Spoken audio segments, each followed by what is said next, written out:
Hello, welcome back to my channel. I'm Lena. This is Lena's Bookshelf, and it is time for my July wrap-up. So July felt like the longest month. Usually I think that January feels like a long month, but I was getting ready for this video and I feel like 4th of July, which is when I read my first book, was so long ago. So it's a nice, cold, rainy day here in Virginia. Even though it's still July, it's fairly chilly out today, I guess because of all the rain.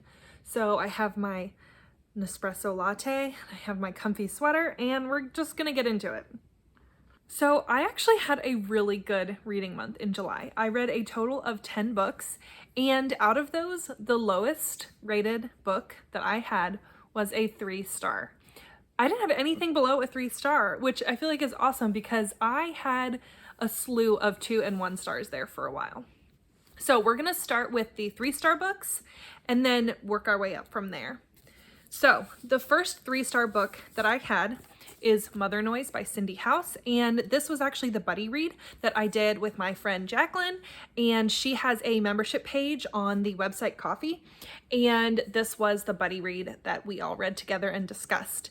And it was kind of hit or miss whether or not people liked this. I thought that this was going to be a memoir about addiction and about a mother struggling with addiction and telling us her story, but it really became almost like a reflective letter type of thing. We didn't really find out much about her and her addiction, and it was more of just like lessons that she's learned and things that she's done in her life since becoming clean, which, I mean, don't get me wrong, it's great that she was able to get clean and write this book for others.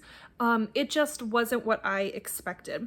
Now, it did have some really good quotes in here, but it starts off with her talking about, you know, how she wasn't sure how she was going to tell her son about her addiction.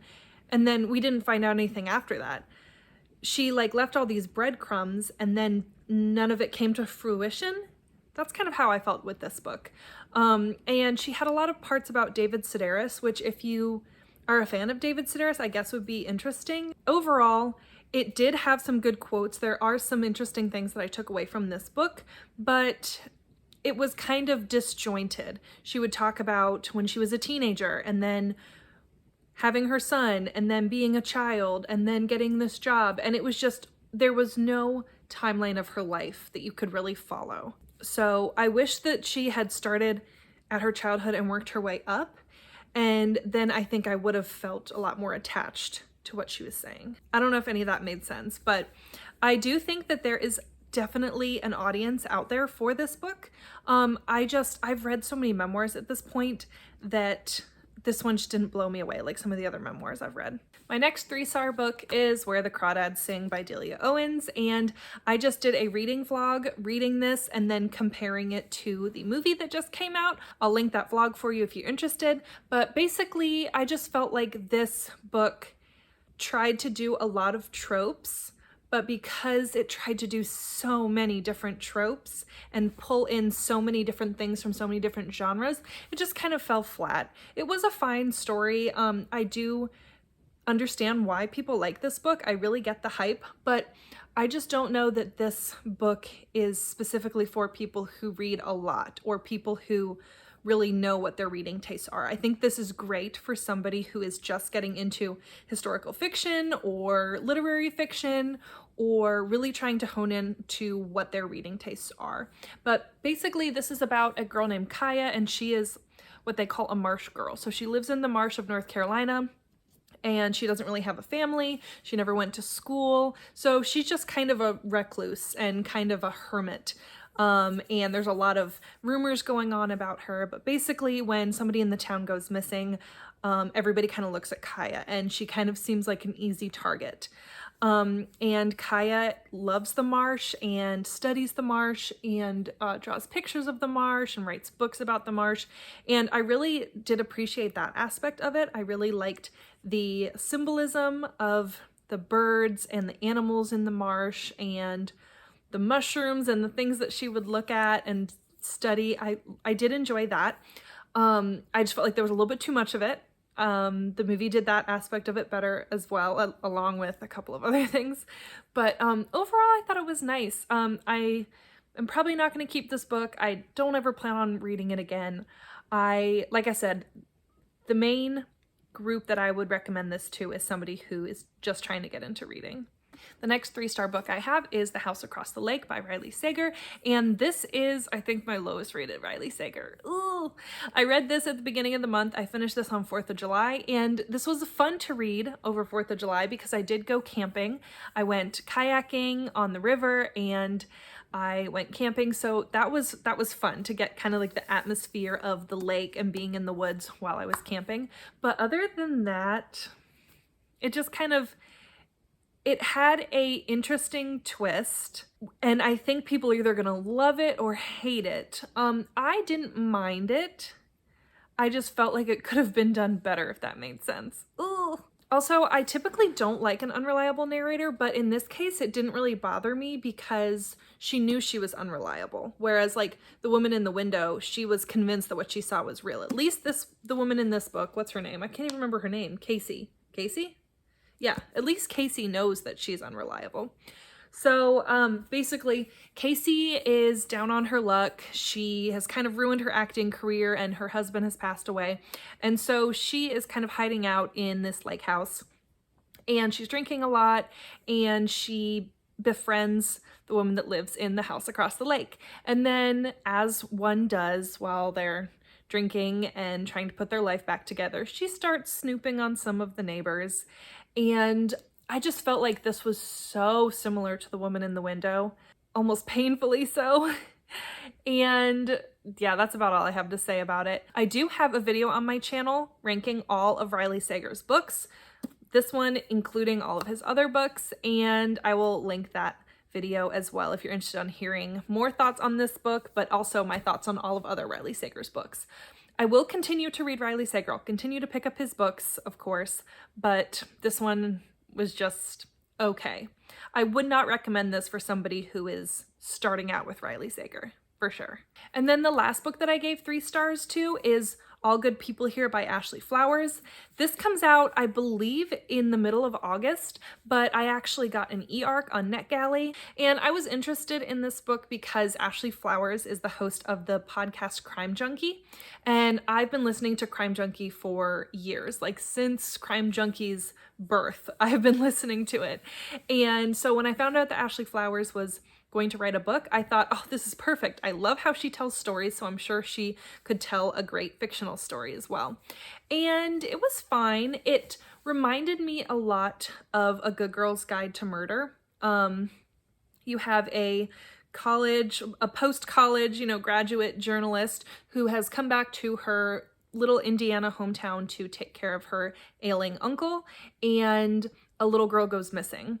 And so she is looking into it to write an article about this little girl that went missing, and a lot of things about this little girl's case are eerily creepy similar to a case about 20 years ago when another little girl went missing. So then this journalist is kind of searching through all of these missing girl cases and figuring out how they all tie together.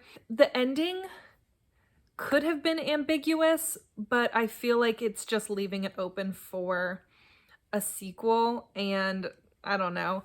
I could have done without the ambiguous ending. I feel like Ashley Flowers could have brought it all together, tied it all up, and still had a little bit of ambiguity about it, but she didn't. It just kind of left you on a hook, a cliffhanger that probably is going to lead to a sequel, but so I thought this was fine for a first novel. It did seem very similar to the JonBenet Ramsey case, so I wonder if that's where Ashley Flowers got a lot of her inspiration from. But like I said, Ashley Flowers is a good storyteller, so I thought this was fine. I think if you don't read a lot of thrillers, then this would be really good because it has a lot of different types of tropes in it. So it was a pretty good, I would call this like a beginner thriller, but I also kind of felt like some of the things that happened were a little bit too convenient. Like she thinks that her uncle might have had something to do with this missing little girl, and he has Alzheimer's, and he one day thinks that she's his deceased wife and says, oh, we need to make sure that she doesn't find out what happened to the little girl. I'm like, okay, that's a little bit too coincidental that he just happens to think that you're his wife today when you're looking into this little girl's case, and he just happens to mention something about this little girl's case while he is in this dissociative state where he thinks you're his wife. It just was a little bit too convenient for me. Maybe that's just a me thing. Maybe somebody else read this book thought that was shocking or thought that that was a great twist. I don't know. I just didn't. Oh, sorry. Ashley Flowers, I still love you, and I'm still gonna listen to your podcast. This was just a 3-star book for me. Okay, now let's get into my 4-star books for this month. So I did a reading vlog where I read all of my friend Jacqueline's favorite memoirs, and out of those 3 memoirs I read, all 3 of them were 4 stars. So the first one that I read was Member of the Family by Diane Lake, and Diane Lake was one of Charles Manson's girls. She didn't commit any of the murders, but she was there with the family, living with them during that time.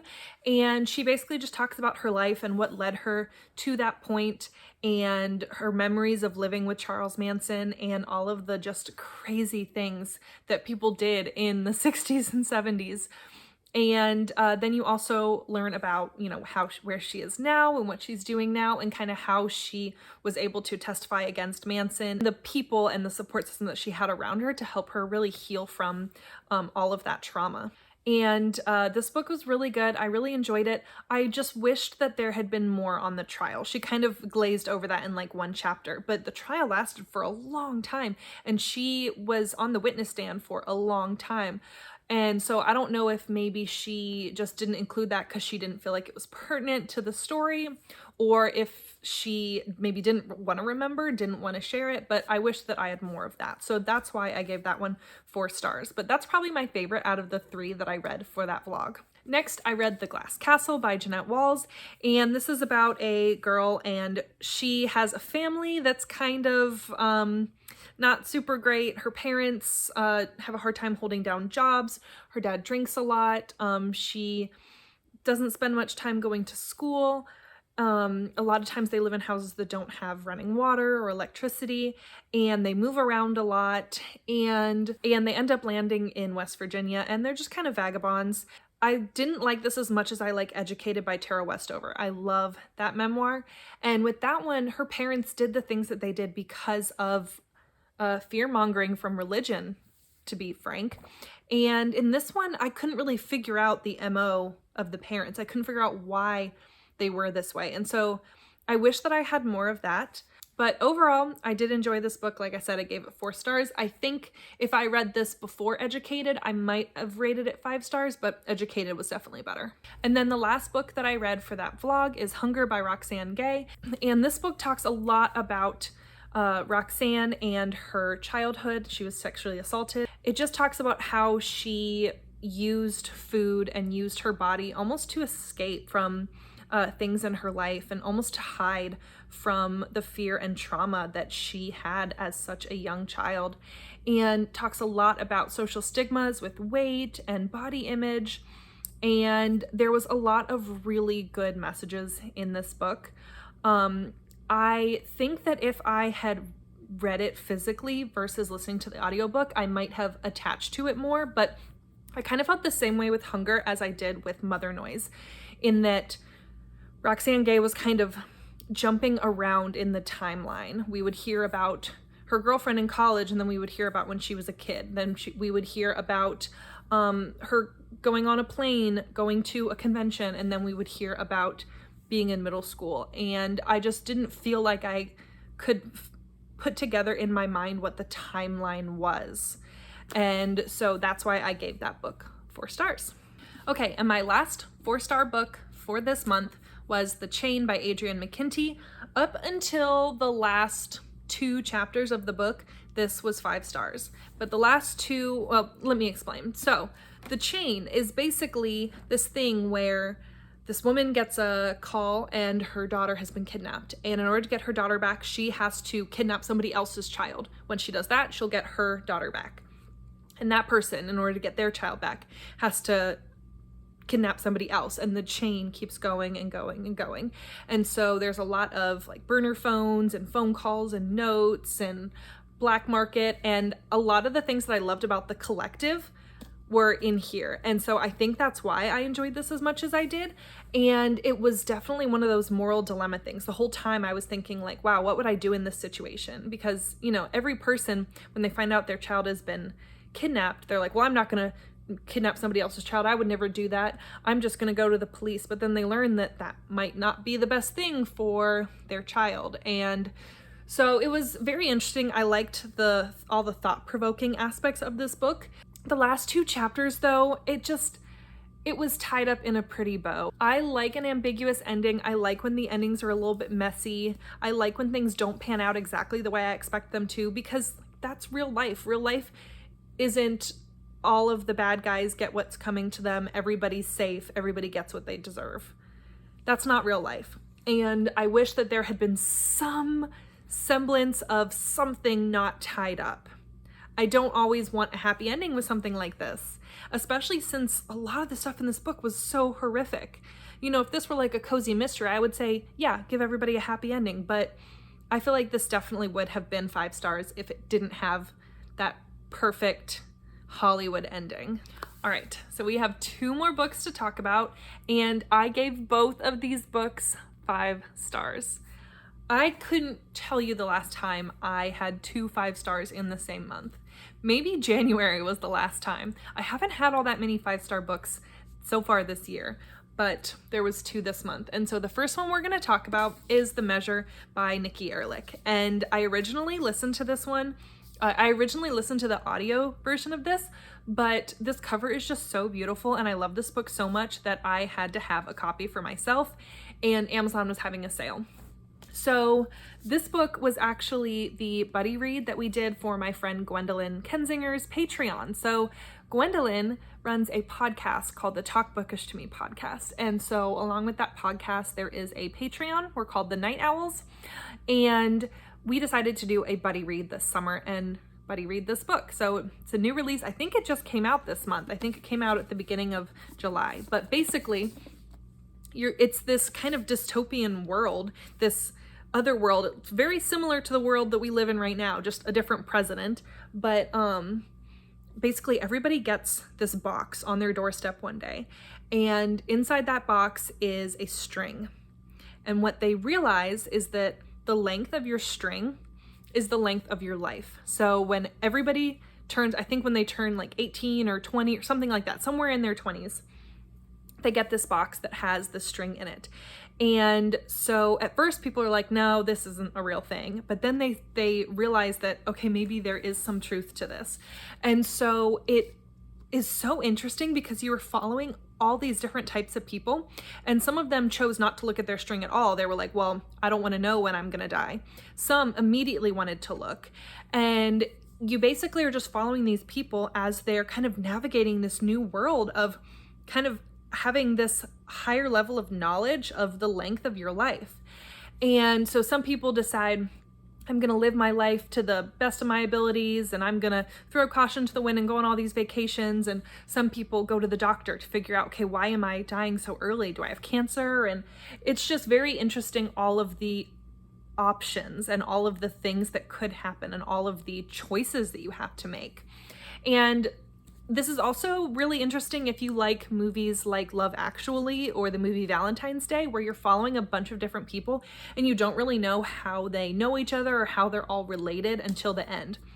And that was kind of this one. You have a school teacher, you have a woman and her wife, you have a guy that's in the military, you have all these different, a doctor, all these different types of people. And it had really good representation. It had a disability rep, it had LGBTQ rep. It was just so awesome.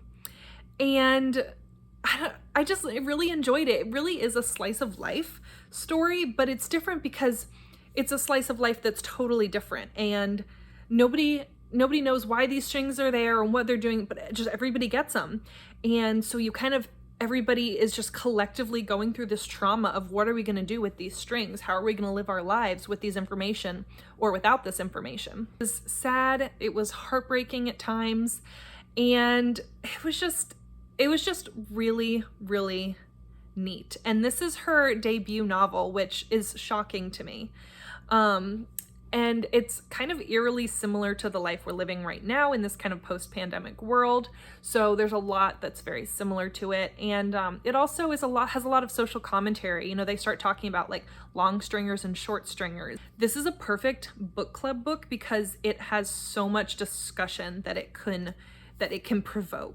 Okay, and then the very last book that I read in July, I actually finished it just a couple of hours ago, was 11/22/63 by Stephen King, and I did give this one 5 stars. So this one is following this guy who has this opportunity to go back in time, and his buddy who shows him about this like kind of wrinkle in time where he can go through this door and go back to, I think, the year like 1958 or something.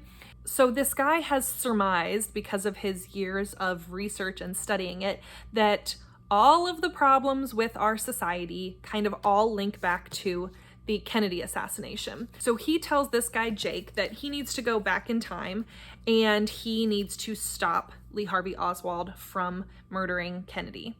And so that's what he does. He goes back in time, but he basically has to live for like a couple of years in the past, leading up to Lee Harvey Oswald, and he's studying him. I was gonna give this 4 stars because there was a part in the middle where he's in Derry, which I believe is the town from the book It. So I think that's kind of cool how Stephen King like laces some of his books together. But I was kind of bored with that section. And so because of that, I was gonna give this book a 4 until the ending. Oh my gosh, that ending. Who knew Stephen King could be so emotional? Who knew he was such a romantic at heart? I certainly didn't. But this was just such an interesting book, and it was interesting to think about almost that butterfly effect. You know, it does one thing that you're doing now. Is that changing the course of history for better or for worse? And how do you even know? So there was a lot in this book, and there was a lot of like subplots as well that I found really interesting, to keep me entertained, keep me guessing. Other than that little section in the town of Derry, I was hooked and I couldn't put this book down. And when I wasn't reading it physically, I also had the audio version. And so I think that helped me get through it because it is 800 pages. So that definitely helped me be able to get through it as quickly as I did. And my friend Jessie from the channel Reading with Jess, she loves this book, and I totally understand why. And this is my new favorite Stephen King book. This has knocked The Institute out of the favorite spot, which I wasn't sure a Stephen King book could knock The Institute out of the top spot, but this one did. So those are all of the books that I read in July. Like I said, all 3 stars or above. That's a pretty good reading month. Let me know in the comments how your reading month was. Have you read any of these books that I talked about, and what did you think about them? Please hit that subscribe button. It really helps out my channel, and I'll see you in my next video. Bye.